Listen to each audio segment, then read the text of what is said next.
In the late 18th century, pre-revolutionary Europe can be described by four distinct features. The aristocratic elites had a huge variety of inherited legal privileges, which means their rights came from birth and their family name and social class. Established churches were linked to the state in its aristocracy. The urban labor force organized into guilds, and the rural peasantry were subject to high taxes. Absolute monarchy prevailed during the old regime. The aristocracy focused more on the past than the future due to a desire to restore rights they felt had been lost in recent times.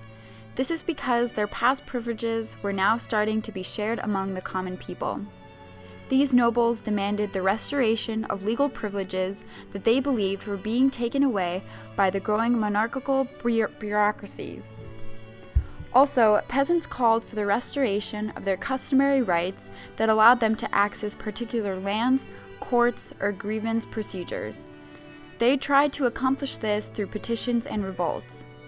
During the old regime, there was typically a scarcity of food which impacted the peasants the most. This time period can also be characterized by slow transport, little iron production, unsophisticated finances, and sometimes the use of commercial overseas empires. The economy during the late 1700s was predominantly traditional, for it revolved around agriculture. During this time, traditional hierarchy was very much intact. Individual rights did not exist. Your rights were based on your community, and they could vary. The community included the village, the municipality, which is a city or town that has corporate status and local government, the nobility, the church, the guild, university, or parish. The members of each group were then granted certain communal rights.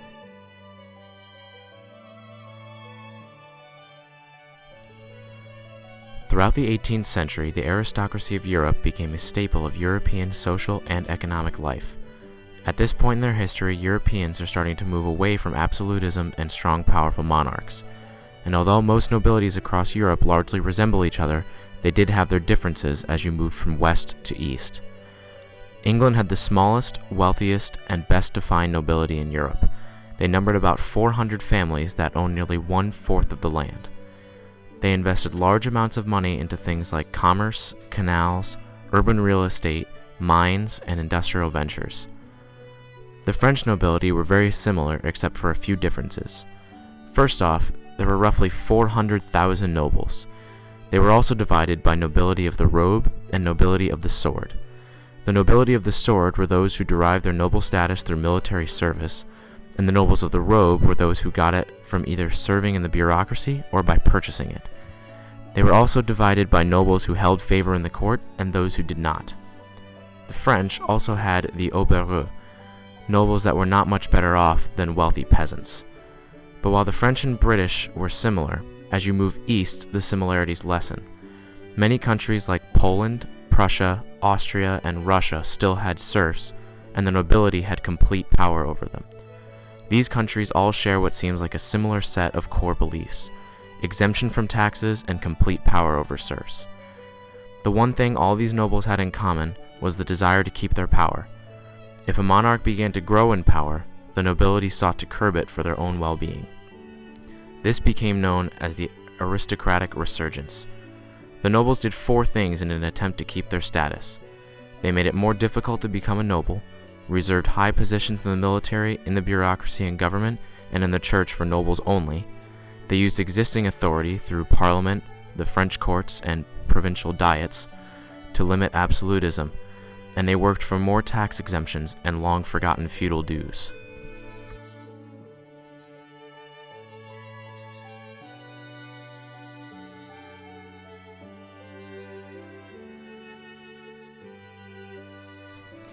The Industrial Revolution, which took place from the 18th to 19th centuries, was the period during which predominantly rural societies in Europe and America became industrial and urban.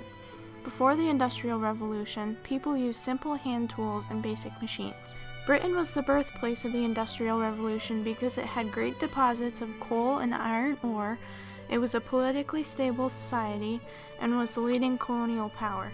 Britain was mostly successful because of its complex combination of natural resources, labor, capital, and entrepreneurship. As demand for British goods increased, merchants needed more cost-effective methods of production, which led to the rise of the factory system. Many inventions were introduced during the Industrial Revolution, including dikes. The textile industry was particularly industrialized when James Hargreaves invented the spinning jenny around 1764. An improvised model of the spinning jenny, named the spinning mule, was created by Samuel Compton years later. The development of the iron industry also played an important role in the age of industrialization. In the early 18th century, Abraham Darby discovered an easier, cheaper way to produce cast iron. In the 1850s, Henry Bessemer developed a fast process for making mass-produced steel.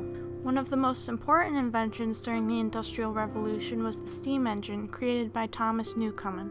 This machine was primarily used to pump water out of mines. Communication became easier during the Industrial Revolution because of William Cooke and Charles Wheatstone's invention, the first commercial electrical telegraph. The urban population grew from 5 million people in 1700 to nearly 9 million in 1801. Many people left the countryside in search of jobs and a prosperous life.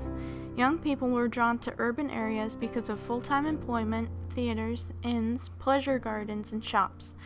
The middle and upper classes received their desired lifestyle. As for the lower class, their lives continued to be filled with challenges. Wages were too low for the dangerous jobs that were available in the factories. Families sent their children into the workforce because they needed the extra money. By the later part of the 19th century, the government instituted various labor reforms, and workers gained the right to reform unions.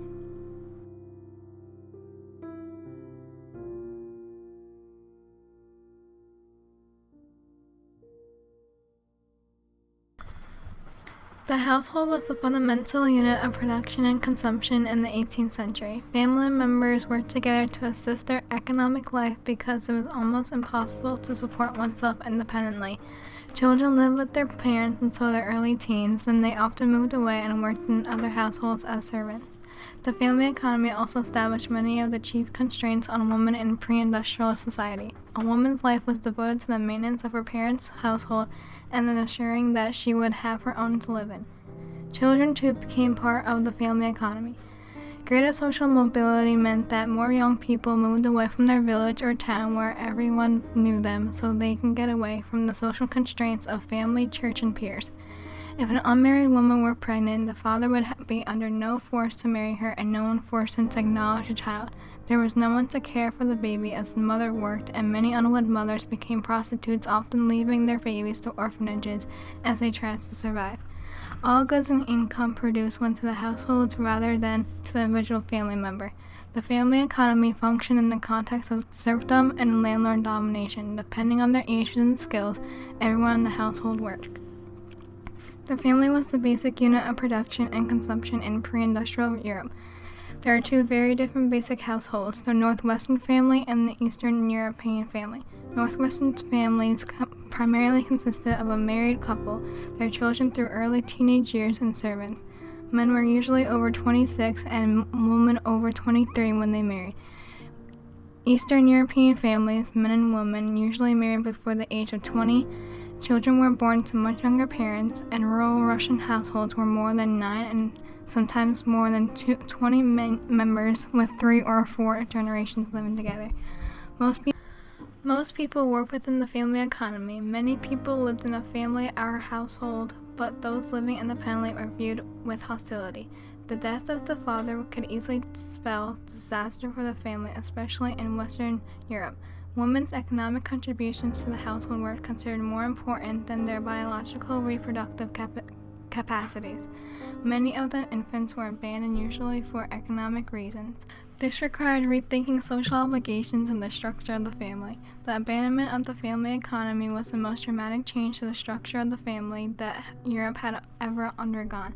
In the West, most of these who lived in the countryside were free peasants. In the East, most were serfs. The landowners subjected both of these groups to feudal dues, services, and strict control, which often resulted in peasant discontent and rebellion. Improvements in grain production spurred population growth in the 18th century. The population of Europe had been 100 to 120 million. By the 19th century, it was about 190 million. population explosion placed new demands on the society, as did the Industrial Revolution in the second half of the century, which limited production with sustained growth.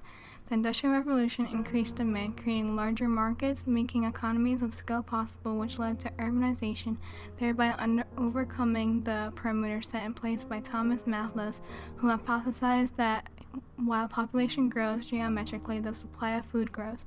Sanitation and public health measures such as vaccination from smallpox led to decreased mortality rates.